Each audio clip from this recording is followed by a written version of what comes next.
Halo teman-teman, selamat datang kembali di channel Arya Cerita. Gimana kabar teman-teman hari ini?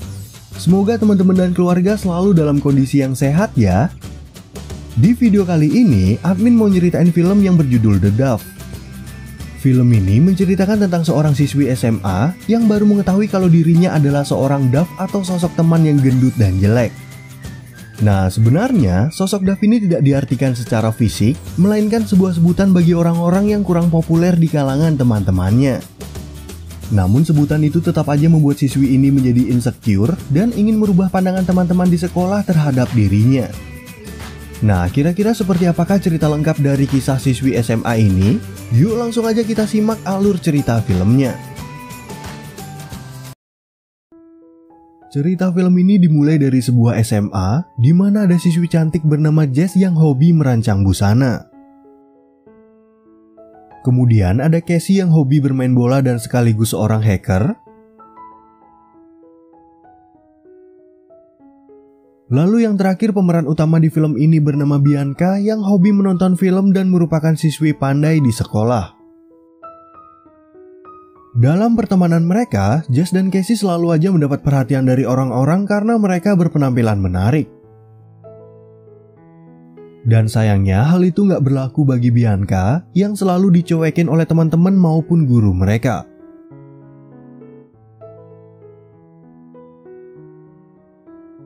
Selain mereka bertiga, kita juga dikenalkan dengan siswi bernama Madison. Yang dimana Madison ini menganggap kalau dirinya adalah siswi paling hot di sekolah. Nah, ketika Madison menghampiri mereka, dia ingin mengundang Jess dan Casey ke pesta di rumahnya tapi tidak dengan Bianca yang kurang populer. Dan sebagai sahabat yang baik, Casey lalu merobek kartu undangan miliknya agar Bianca bisa ikut ke rumah Madison.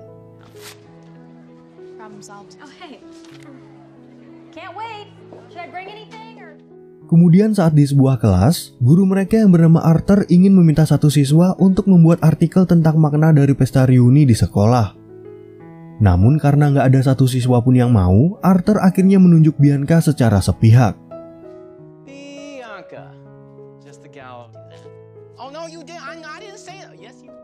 Nah, karena setiap tahun Bianca nggak punya pasangan pesta, dia menjadi bingung tentang makna apa yang harus dia tulis pada artikel tersebut.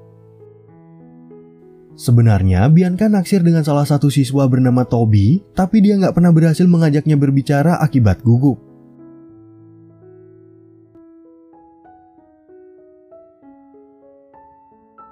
Lalu ketika jam istirahat, Bianca bertemu dengan teman dari kecilnya bernama Wesley yang juga merupakan tetangganya.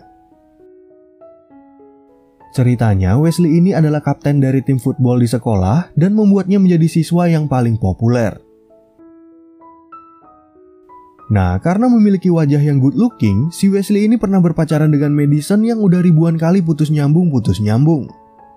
Dan sampai sekarang, Madison masih aja menghalangi cewek lain untuk mendekati Wesley, padahal Bianca sama sekali nggak tertarik. Setelah pulang sekolah, Jess terlihat membantu Bianca dalam memilihkan baju pesta untuk ke rumah Madison.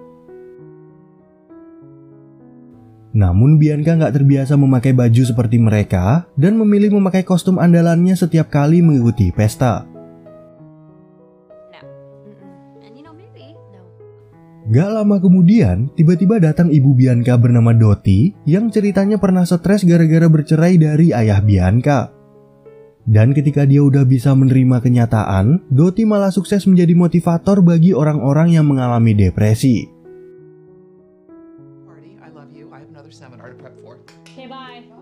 Singkat cerita, sesampainya mereka di pesta itu, Jess dan Casey mengajak Bianca untuk menari bersama teman-teman yang lain. Lalu ketika ingin mengambil minuman, Bianca nggak sengaja melihat Toby yang dikelilingi oleh cewek-cewek dan dia juga bertemu dengan Wesley. Dalam pertemuan tersebut, Wesley mulai bertanya tentang Jess dan Casey sebab dia menganggap kalau Bianca adalah seorang dove atau sosok teman yang gendut dan jelek. Dan biasanya di setiap pertemanan ada aja orang yang menjadi sosok dove seperti Bianca. Untuk memperjelas maksud ucapannya, Wesley kemudian menunjukkan beberapa orang yang menjadi sosok dove termasuk anggota footballnya.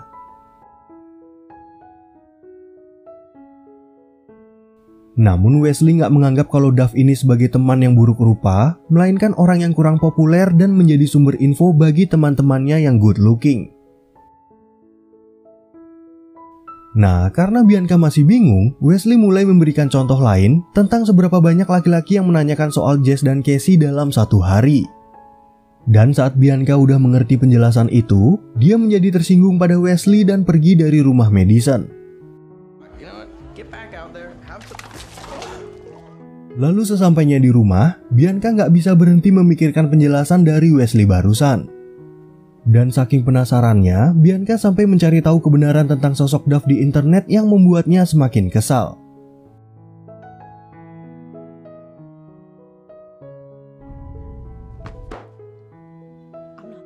Keesokan harinya saat di sekolah, Wesley kembali menghampiri Bianca dan mengatakan kalau dia terlalu berfokus pada kata jelek dan gendut. Padahal Wesley sama sekali nggak bermaksud untuk menghina sosok Duff, tapi Bianca udah terlanjur tersinggung. Kemudian saat jam istirahat, Bianca kembali menemukan sebuah fakta di mana pegawai kantin hanya mengingat nama siswa yang populer.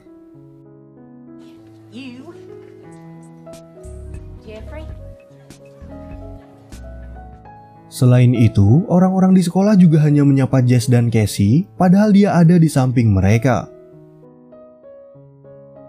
Lalu di malam harinya, Bianca kembali melihat foto-foto kenangan mereka di media sosial yang semakin menguatkan kalau dia adalah sosok Duff dari dulu.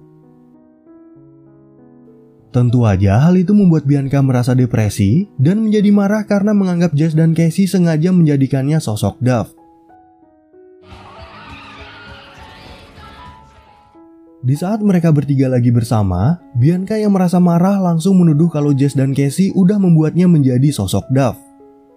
Sebenarnya Jess dan Casey sama sekali nggak mengerti maksud Bianca, tapi karena udah terlanjur kesal, dia akhirnya menghapus mereka dari sosmed dan memutuskan persahabatan mereka secara sepihak. Nah, sejak Bianca sendirian, dia semakin mendapat bukti dari ucapan Wesley kalau di setiap kelompok pasti ada orang yang berperan sebagai Duff. Dan begitu keluar dari kantin, Bianca tiba-tiba bertemu dengan Toby, tapi sayangnya dia nggak sanggup mengajaknya berbicara akibat terlalu gugup. Lalu ketika di dalam kelas, Bianca nggak sengaja mendengar pembicaraan Wesley dan guru bernama Fillmore mengenai pelajaran IPA-nya yang udah 3 kali mendapat nilai F. Fillmore juga menyampaikan keputusan dari kepala sekolah yang melarang Wesley untuk ikut pertandingan football sampai nilainya meningkat. Nah, mengetahui permasalahan itu, Bianca akhirnya ingin meminta tolong pada Wesley untuk mengajarkan cara agar dia bisa berbicara dengan Toby. Sebagai gantinya, Bianca akan membantu Wesley dalam belajar agar dia bisa meningkatkan nilainya dan lulus dari pelajaran IPA.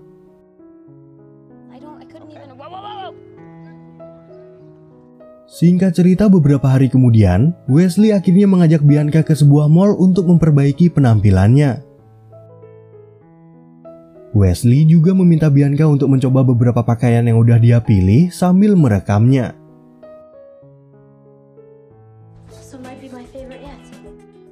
Nah, karena Bianca merasa nggak nyaman, Wesley lalu beralasan kalau rekaman ini untuk bahan evaluasi dan iseng-iseng aja. Bianca pun akhirnya melanjutkan tingkah konyolnya sambil pura-pura merayu Toby, tapi tanpa mereka sadari ada teman Madison bernama Kathleen yang juga merekam aksinya.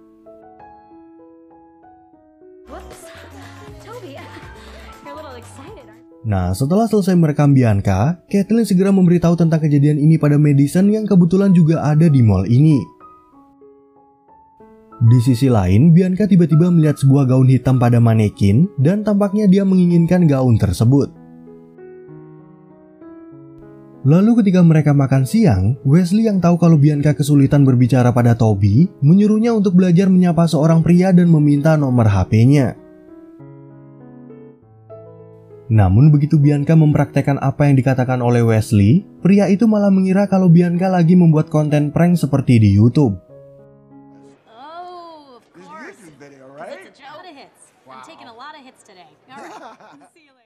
Karena usaha pertamanya gagal, Wesley lalu menyuruh Bianca untuk belajar berbicara pada 15 pria random yang lagi berada di mall tersebut. Dan akhirnya Bianca sukses berkenalan dengan seorang pria bernama Alan yang bekerja di sebuah stand yogurt. Nah, setelah berhasil pada usahanya yang ke-20, Bianca kemudian melapor pada Wesley sekaligus meminjamkan buku panduan belajar. Namun tiba-tiba Madison datang menghampiri mereka yang membuat Wesley salah tingkah dan beralasan kalau dia nggak sengaja bertemu Bianca di mall ini.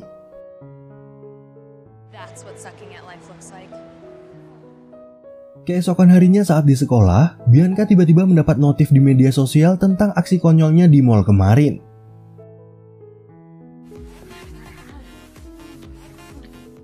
Dan dalam waktu yang cukup singkat, orang-orang mulai menyebar video itu ke teman-teman mereka sampai mengalahkan penonton admin dalam 1 tahun.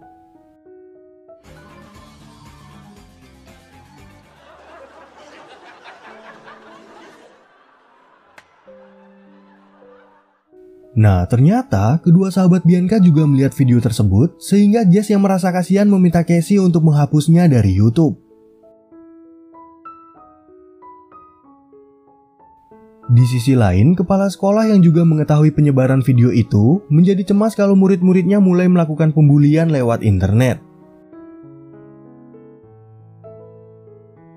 Agar hal ini nggak terulang kembali, kepala sekolah akhirnya menerapkan aturan untuk membatasi para siswa menggunakan ponsel di sekolah. Jadi semua siswa harus menitipkan ponselnya selama jam sekolah dan aturan itu berlaku sampai kondisi membaik. Nah, gara-gara kejadian itu, Bianca jadi dibenci oleh teman-teman satu sekolah yang sekaligus membuatnya semakin ragu untuk berbicara pada Toby. Bianca pun akhirnya mencari Wesley yang sedang bersama tim footballnya, tapi tampaknya Wesley terlalu malu untuk berbicara pada Bianca. Sepulangnya dari sekolah, Wesley tiba-tiba datang ke rumah Bianca untuk meminta maaf. Di sana, Wesley akhirnya memberitahu kalau Madison dan Kathleen lah yang menyebarkan video tersebut. Nah, sebagai permintaan maaf, Wesley juga memberikan gaun hitam yang diinginkan Bianca waktu mereka berada di mall. Dan setelah mereka berbaikan, Bianca bercerita kalau dia nggak akan pernah berani berbicara dengan Toby, tapi Wesley memberikan saran agar dia mengutarakan perasaannya.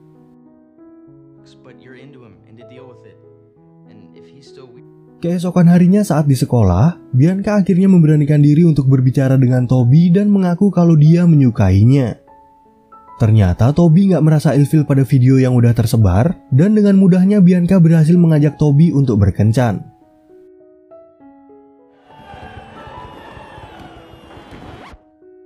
Nah, karena belum pernah ngedate, Bianca akhirnya segera mendatangi Wesley untuk meminta saran agar kencannya dengan Toby berjalan lancar. Wesley pun akhirnya mengajarkan Bianca berbagai strategi, mulai dari pemilihan tempat duduk di restoran, lalu cahaya lampu yang remang-remang, dan pemahaman bahasa tubuh laki-laki yang ingin mengajaknya berciuman.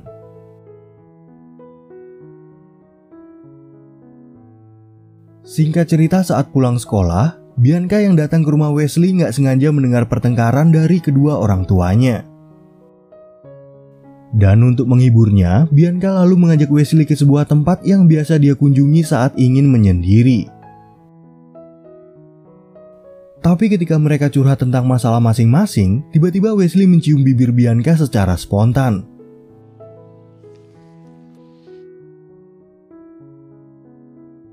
Ciuman itu pun malah membuat suasana menjadi sedikit canggung, dan di sekitar tempat itu kebetulan ada Kathleen yang merekam kebersamaan mereka berdua.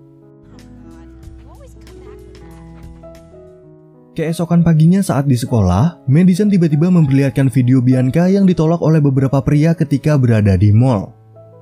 Madison juga mengancam akan menyebarkan video tersebut jika Bianca mengusiknya dengan mendekati Wesley. Singkat cerita, tibalah hari di mana Bianca akan berkencan dengan Toby dan dia bertemu dengan Wesley yang pamer kalau nilai IPA-nya udah meningkat. Ternyata Wesley juga menyadari kalau Bianca memakai gaun hitam pemberiannya dan mengatakan penampilan Bianca sangat menawan yang membuatnya terpesona. Kemudian saat Bianca tiba di rumah Toby, ternyata Toby ingin mengajaknya makan malam di rumah aja karena dia udah memasak sushi dan kepiting panggang. Tentu aja hal itu nggak sesuai dengan apa yang udah Bianca rencanakan, yang membuatnya bingung dalam menjalankan saran dari Wesley.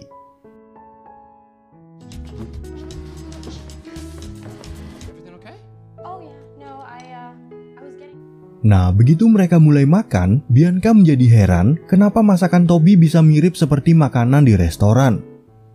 Tapi tiba-tiba Bianca terus aja terbayang-bayang wajah Wesley yang membuatnya nggak fokus berbicara dengan Toby. Lalu ketika mereka duduk di luar, Toby tiba-tiba bertanya pada Bianca apakah Jess dan Casey udah punya pasangan di pesta reuni sekolah. Dari pertanyaan itu, Bianca menyadari kalau Toby lagi memanfaatkannya sebagai sosok Duff yang tentu aja membuatnya sangat marah.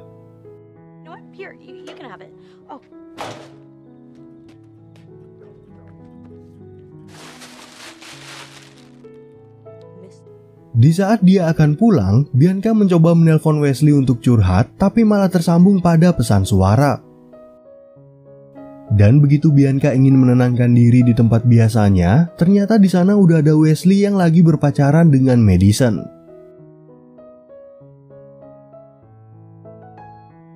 Lalu sesampainya dia di rumah, tiba-tiba Wesley datang mengunjungi Bianca setelah mendengar pesan suara yang dia kirimkan. Namun Bianca udah terlanjur kecewa dan akhirnya mengetahui kalau sebenarnya Wesley malu memiliki teman jelek seperti dirinya. Keesokan harinya, Bianca akhirnya mulai menulis artikel yang ditugaskan oleh Pak Guru Arthur. Bahkan Bianca berinisiatif untuk berbaikan kembali dengan Jess dan Casey, yang untungnya bisa mengerti kondisi sahabatnya yang lagi merasa insecure. Nah, setelah mereka berbaikan, Jess dan Casey ingin mengajak Bianca ke pesta reuni sekolah, dan Dottie juga ikut ambil bagian dalam memberikan motivasi kepada putrinya. Lalu begitu Bianca setuju, mereka bertiga mulai membuat gaun pesta yang akan mereka gunakan malam ini.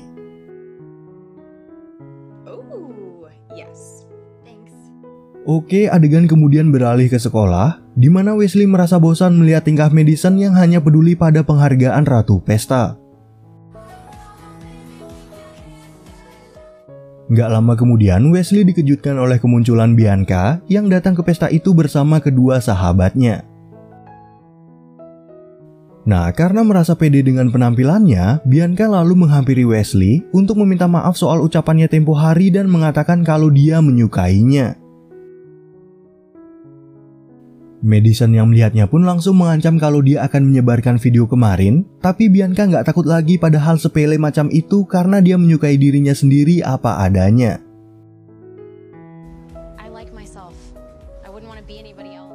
Singkat cerita, saat kepala sekolah memulai acara tersebut, dia mengumumkan nama Madison yang berhak menjadi Ratu Pesta di tahun ini. Namun begitu nama Wesley dipanggil sebagai Raja Pesta, dia tiba-tiba menjadi ragu untuk naik ke atas panggung dan memilih untuk mencium Bianca.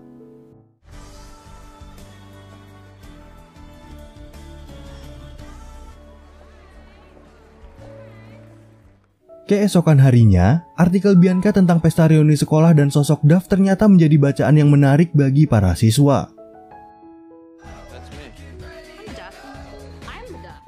Bahkan Pak Guru Arthur juga memuji tulisan tersebut dan sedikit bercerita kalau dulu dia adalah sosok Duff bagi teman-temannya.